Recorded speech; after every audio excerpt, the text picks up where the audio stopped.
Whether it's science fiction or science fact with space as the backdrop, there's one thing that always catches the eye: the spacesuit.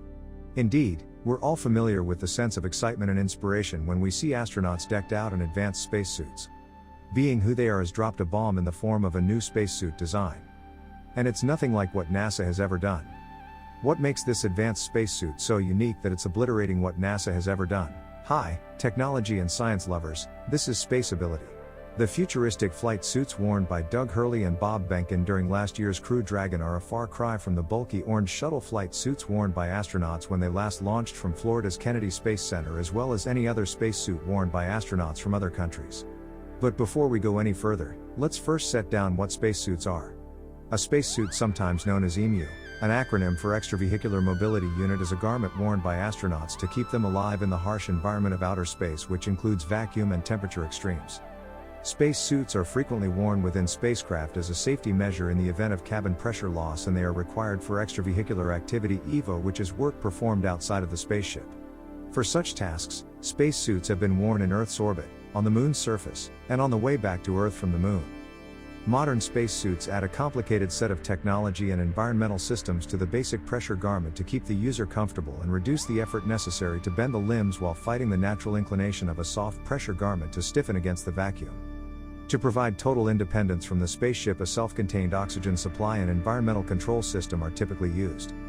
EVA intravehicular activity, EVA extravehicular activity, EVA intra-extravehicular activity are three different types of spacesuits.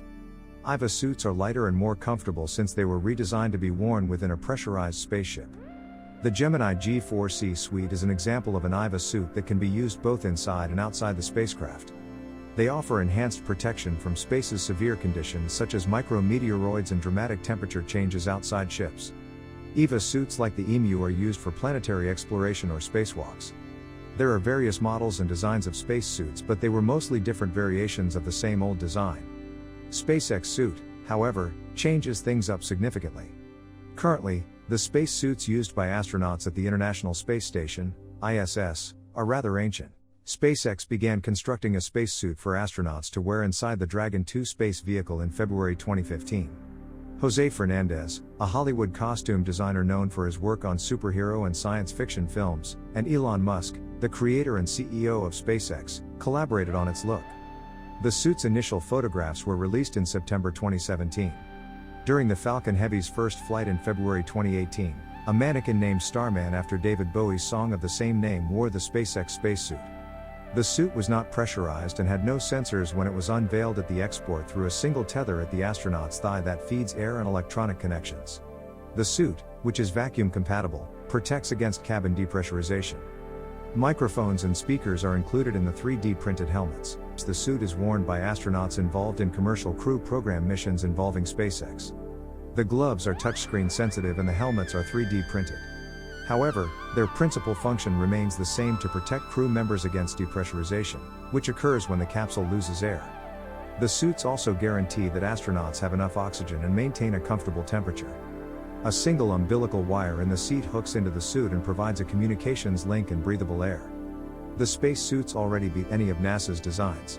But be that as it may, we do need to look at the competition SpaceX has. We don't need to look any further than Boeing, the same venerable company that has been fighting SpaceX for the right to launch NASA's missions. It is designed as a pressure suit to protect passengers through the critical periods of launch and re-entry for the contract with NASA to transport humans to the space station in the CST-100 Starliner spacecraft. The Boeing Blue suits are around 40% lighter and more flexible than previous generations of spacesuits worn by American astronauts. To keep astronauts cool, they have many inside layers. NASA released a close-up look at two next-generation suits for the agency's Artemis program in October 2019. The Orion Crew Survival System is one of the suits, and it's similar to the suits used by SpaceX and Boeing. It's similar to the pumpkin suits worn by Space Shuttle astronauts, although it's far lighter. The Exploration Extravehicular Mobility Unit suit, also known as the X-Emu, on the other hand, is meant to be worn on the Moon's surface. It's a lot bigger than the pressure suits that astronauts wear inside spaceships. This is because it must protect the user from temperature fluctuations outside the spacecraft's walls. It's also intended to give protection from micrometeorites and other tiny space debris. It's comparable in these ways to the suits that were previously used for spacewalking at the International Space Station. The ISS. At the International Space Station, suits are utilized for spacewalking. The Russian Orlan type, which was introduced in December 1977, is one of them. The Orlan spacesuit is a one-piece design. The spacewalker may crawl into a backpack by opening it like a refrigerator door. The other suit used in the space station is NASA's Extravehicular Mobility Suite EMU, which was introduced in 1981. Unlike the Orlan, the EMU is made up of two halves, a bottom half and a top half out, and then the vacuum of space. The semi-rigid suit offers 8.5 hours of life support for its occupant. The EMU was also the suite suited by Apollo astronauts on the Moon. However, it differed from the present version. It was the culmination of work since the first space late cost Alexei Leonov in March 1965. Spacesuits have come a long way, and it's through this line of research and initiation that SpaceX's Starman suit is in air. We wish more data was available regarding the suit, but it seems SpaceX wants to keep it a secret due to the Chinese advancements and intention to directly challenge Get All New and abandon New Ace race, as evidenced by the fact that established industry players are stuck in the Cold War era spacesuit technology. That SpaceX has had quite the effort on its hands. NASA's series design failed to find adoption. It was developed as a set of prototype extravehicular activities being developed as part of NASA's Advanced Exploration System ICE programs. Advanced Extravehicular Mobility Unit EMU project. The suits were being developed for usage in microgravity as well as planetary EVAs. Ultimately, though, it seems NASA wasn't confident enough to finally roll it out for space flights. And that's a challenge SpaceX will need to overcome quite soon. Only then can we say whether or not they truly managed to make a difference yet again. That's all for today, folks. See you in the next video. Till then, be safe and take care.